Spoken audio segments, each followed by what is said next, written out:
আজ আমি আপনাদের সাথে একটি রেসিপি শেয়ার করব। আর এটা শীতের সময় যদি না খাওয়া যায় তাহলে মনে হয় শীতটা যেন অসম্পূর্ণই থেকে যায়। শীতের সময় অনেক মজা খেতে, অনেক টেস্ট এটির। গুড় দিয়ে তৈরি করা। তা চলুন আপনাদেরকে আমি এটি আজকে তৈরি করে পুরো রেসিপিটা দেখাবো। তাহলে আমার ভিডিওর সঙ্গেই থাকুন। আসসালামু আলাইকুম, সবাই কেমন আছেন? নিশ্চয়ই অনেক ভালো আছেন। আলহামদুলিল্লাহ, আমি তো অনেক ভালো আছি। তো প্রতিদিনের মতো আপনাদেরকে স্বাগত জানাচ্ছি এসকেএস ফ্যামিলি থেকে। আমি শাহনাজ পারভীন। তো আজকে আপনাদের সাথে আমি একটি রেসিপি শেয়ার করতে এসেছি। তো শুরুতেই আমি এটা তৈরি করে নেব। আমি প্রথমে চাউলের গুঁড়িটা সিদ্ধ করে নিয়েছি, তারপরে ভালো করে আমি মুথে নিয়েছি। এটা খুব ভালো করে মুথে নিতে হবে, তাহলে লিচিগুলো অনেক সুন্দর হবে। আমি হাতে হালকা তেল দিয়ে নিয়েছি, তাতে হাতের সঙ্গেও মথার সময় লেগে যায় না এবং আটা খামির করাটা অনেক সুন্দর হয়। পরে আমি অল্প অল্প করে আটাগুলো নিয়ে এইভাবে বানিয়ে নিচ্ছি। এটা ছই পিঠা। আমাদের অঞ্চলে এটাকে ছই পিঠা বলে, আবার অনেক এলাকাতেই এটাকে সেমাই পিঠা বলে। এটা খেতে কিন্তু অনেক মজা লাগে। আর শীতের সময় এটা না খেলে তো শীতটা যেন অসম্পূর্ণই থেকে যায়। আমি চেষ্টা করি প্রতি বছর শীতে এটা তৈরি করতে। এটা তৈরি করাটা একটু কষ্ট, অনেকটা সময় লাগে। তবে যখন একটু ফ্রি থাকি তখন এটা তৈরি করে রাখি। আপনারা চাইলে এটা অল্প অল্প করে তৈরি করে ফ্রিজে রেখেও যখন একসঙ্গে বেশি হবে তখন রান্না করে নিতে পারেন। আর আমরা যেহেতু মানুষ অল্প, সেজন্য আমি অল্পই তৈরি করছি। তাই তো আমি এটা তৈরি করছিলাম, আর আমার ছেলে এসেও হাত লাগাচ্ছিল। ও বলছিল যে মা, আমি একটু তৈরি করি।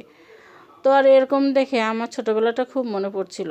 ছোটোবেলায় মা যখন এটা তৈরি করতো তখন আমরাও এরকম গিয়ে বলতাম যে মা, আমি একটু বানাবো। মারা যখন রুটি বানায় তখনও রুটি বানাতে যেতাম। আমার ছেলেও ছোটোবেলায় ঠিক এরকমই করতো। ওকেও আলাদা পিঠা দিতে হতো। তো কয়েকটা একটু বানিয়ে নিল। আমারও বানানো হয়ে গেছে, যেহেতু অল্পই বানিয়েছি খুবই তাড়াতাড়ি হয়ে গেল।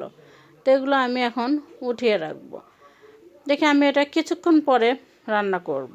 রান্নাটাও আপনাদের সাথে শেয়ার করব। আপনারা পুরো ভিডিওটা দেখতে থাকুন। তা আমি এই সেমাই পিঠাগুলো উঠিয়ে নিচ্ছি।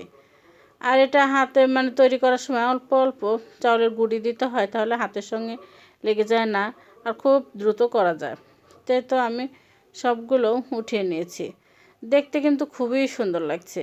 এটা আমার কাছে দেখতে খুবই ভালো লাগে। আর এভাবে নাড়তে তো আরও ভালো লাগে, একদম ঝরঝরে, অনেক সুন্দর। তো যাই হোক, আমি এখন রান্না করতে শুরু করে দিলাম। এখানে আমি দুধ বসেছি। আমি 1 লিটার পরিমাণে দুধ নিয়েছি। দুধটা একটু জাল করে ঘন করে নিয়েছি। আর এর মধ্যে আমি দিয়ে দিলাম 2টো তেজপাতা, আর দারচিনি আর এলাচ। তো দুধটা আমি একটু কমিয়ে দিয়ে গিয়েছিলাম জন্য এই যে উতলে গিয়েছে, পাতিলটা কেমন যেন হয়ে গিয়েছে। আর দিয়ে দিলাম 1 চিমটি লবণ। আপনারা চাইলে লবণ নাও দিতে পারেন, তবে আমার কাছে মনে হয় যে মিষ্টি খাবারে লবণ দিলে মিষ্টির টেস্টটা অনেক বেড়ে যায়। আর নিয়েছি পাটালি গুড়। আর এই গুড়টা খুবই ভালো, বাড়ি থেকে দিয়েছিল গত বছর বড় আপা। আর এই তো সেমাই পিঠা। তা আমি গুড়গুলো ছোট ছোট করে কেটে নিয়েছি। আমি প্রথমে দুধটা জাল হয়ে যাওয়ার পরে সেমাই পিঠাগুলো এর মধ্যে দিয়ে দিলাম। আমি একটু নাড়বো হালকা, এটা খুব একটা নাড়ার প্রয়োজন নেই, হালকা একটু নেড়ে দিলাম। পিঠাটা দেওয়ার পরে দুধটাই যে বলক চলে এসেছে, তখন আমি এ পর্যায়ে গুড়টা দিয়ে দিলাম। আর ওই যে আপনাদেরকে বলেছিলাম গুড়টা খুবই ভালো, সেজন্য এই গুড়টা দুধের সঙ্গে কয়েক ঘন্টা জাল দিলেও কিন্তু দুধটা ফেটে যাবে না।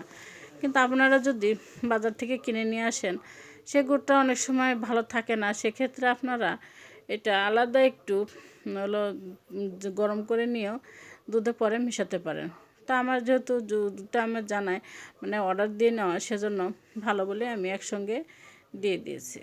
দিয়ে তো দেখুন গুড়টা কিন্তু সম্পূর্ণ গলে গেছে। আর আমার এই সেমাই পিঠাটাও রান্না কিন্তু হয়ে গেছে। আমি এখন চুলার জালটা বন্ধ করে দেব। দিয়ে আমি একটা বাটিতে ঢেলে নিচ্ছি, গরম গরমই ঢেলে নিচ্ছি।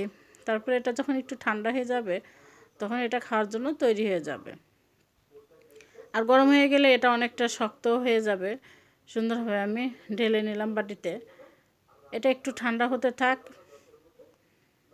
এই যে ঠান্ডা কিন্তু হয়ে গেছে, এটা এখন খাওয়ার জন্য একদম রেডি। আর চলুন আপনাদেরকে দেখাচ্ছি এটা কতটা সুন্দর হয়েছে, কালারটাও কিন্তু অনেক দারুণ এসেছে, আর মিষ্টিটাও সব ঠিকঠাক আছে। সবাই ভালো থাকবেন, আজ এই পর্যন্তই, আল্লাহ হাফেজ।